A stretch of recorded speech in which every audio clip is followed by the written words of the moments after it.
কথিত আছে সঙ্গদোষে লোহা ভাসে, কেননা সংস্পর্শে ব্যক্তি চিন্তাধারার পরিবর্তন ঘটে।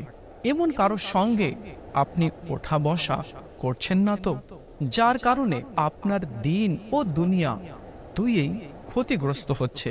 কথায় আছে আমও গেল ছালাও গেল।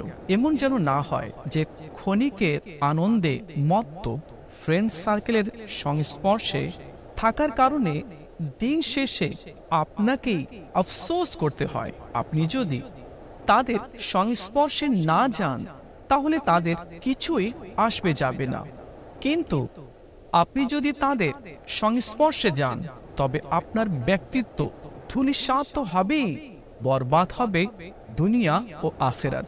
সিদ্ধান্ত আপনার।